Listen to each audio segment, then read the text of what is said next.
नमस्ते दोस्तों, भावनात्मक और प्रेरणादायक हिंदी कहानी वफादार कुत्ता और उसका मालिक। इस कहानी में एक कुत्ते की अपने मालिक के प्रति सच्ची वफादारी और उनके बीच की अनकही समझ को दर्शाया गया है। कहानी ग्रामीण पृष्ठभूमि में घटती है और भावनाओं, संघर्ष और अंतः बलिदान से भरपूर है। वफादार कुत्ता और उसका मालिक। एक हृदयस्पर्शी कहानी। एक गांव का सीधा सादा जीवन। उत्तर भारत के एक छोटे से गांव सूरजपुर में एक वृद्ध किसान रामकिशन अपनी पत्नी गौराबाई के साथ रहता था। उनका जीवन सादा मगर संतोषपूर्ण था। उनकी कोई संतान नहीं थी, लेकिन उनके जीवन में एक ऐसा साथी था जो उन्हें पुत्र से भी अधिक प्रिय था, उनका पालतू कुत्ता शेरू। शेरू कोई आम कुत्ता नहीं था। वह भूरे कालापन लिए हुए, तेज आंखों और घने बालों वाला एक देसी कुत्ता था।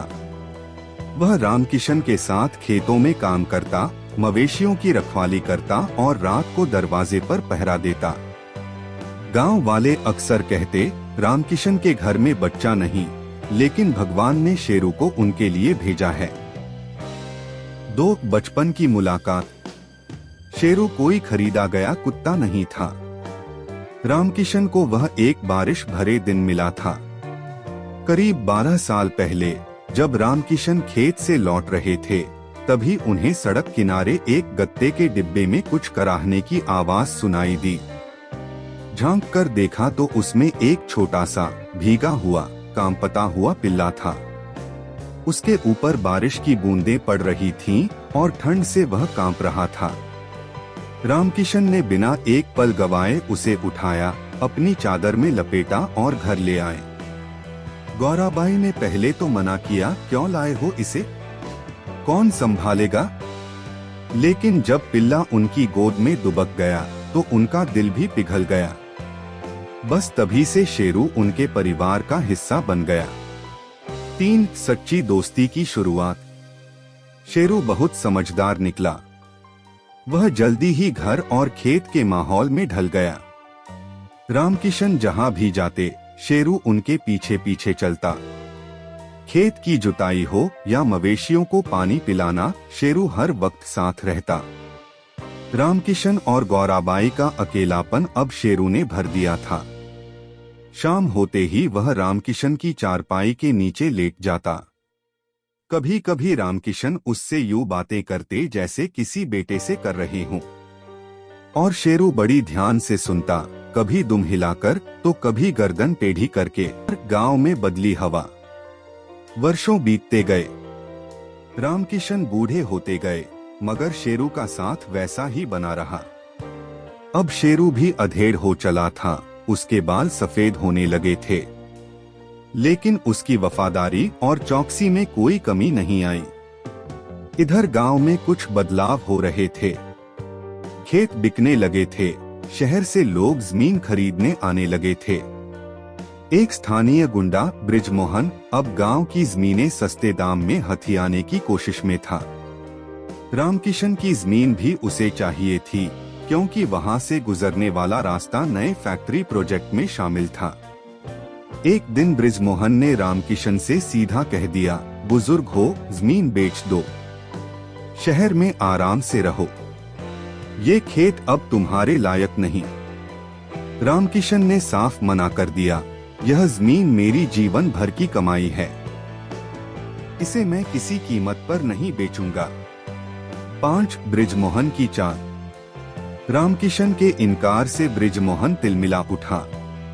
उसने अपने आदमियों से कहा, अगर ये जमीन नहीं बेचेगा तो हमें मजबूरन कोई और तरीका अपनाना होगा। एक रात जब सब सो रहे थे, बृजमोहन के आदमी रामकिशन के घर घुसने की कोशिश करने लगे, लेकिन जैसे ही वह गेट के पास पहुंचे, शेरू भौंकते हुए उन पर झपटा। उसने एक आदमी को काट लिया और बाकी डर के मारे भाग खड़े हुए। रामकिशन जागे, देखा कि शेरू लहूलुहान है, लेकिन अब भी दरवाजे के पास डटा हुआ है। रामकिशन ने उसके घाव साफ किए, पट्टी बांधी और उसे चुपचाप अपने पास लिटा लिया। उनकी आंखों से आंसू बहने लगे। तू तो मेरी जान का रक्षक है शेरू, तू ना होता तो। 6 संघर्ष और बलिदान। बृजमोहन हार मानने वाला नहीं था। एक दिन उसने फिर से हमला करवाया, इस बार दिन दहाड़े। रामकिशन खेत में हल चला रहे थे और गौराबाई पास में गायों को चारा दे रही थीं। 4 गुंडे ट्रैक्टर में आए और जबरदस्ती रामकिशन को धमकाने लगे। शेरू उस समय थोड़ा दूर था, लेकिन जैसे ही उसे मालिक की चीख सुनाई दी, वह बिजली की तरह दौड़ा। शेरू ने बिना सोचे समझे एक गुंडे पर हमला कर दिया। बाकी घबराकर भागे, लेकिन एक गुंडे ने शेरू को लाठी से जोरदार वार किया।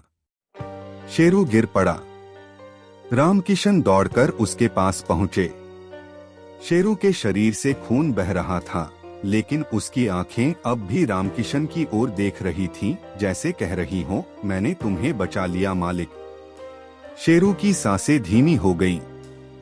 रामकिशन उसकी गोद में सिर रखकर, गांव वाले भी इकट्ठा हो गए। सबकी आंखें नम थीं। साथ न्याय और शेरू की अमरता। गांव वालों ने मिलकर बृजमोहन को पकड़वाया। पुलिस में शिकायत दर्ज कराई और उसे जेल भिजवाया। गांव पंचायत ने फैसला लिया कि रामकिशन की जमीन उनकी ही रहेगी और उसकी रक्षा अब पूरा गांव करेगा। रामकिशन ने शेरू को खेत के कोने में एक आम के पेड़ के नीचे दफनाया। वहां एक छोटी सी समाधि बनाई, जिस पर लिखा गया, यहाँ सो रहा है वह साथी जिसने जान देकर अपने मालिक की रक्षा की। 8 वर्षों बाद समय बीत गया। रामकिशन अब बहुत बूढ़े हो चले थे। वह रोज सुबह उस समाधि के पास बैठते, जैसे अपने बेटे से मिलने आए हों। गांव के बच्चे जब वहां खेलते तो रामकिशन उन्हें शेरू की कहानी सुनाते। वह सिर्फ कुत्ता नहीं था, मेरा सच्चा दोस्त था। एक दिन रामकिशन भी चल बसे। गांव वालों ने उनकी अंतिम इच्छा के अनुसार उन्हें शेरू की समाधि के पास दफनाया। अब वहां एक सुंदर स्मृति स्थल बना दिया गया है, शेरू धाम, जहां हर साल गांव वाले श्रद्धा से फूल चढ़ाते हैं। समाप्त। सीख।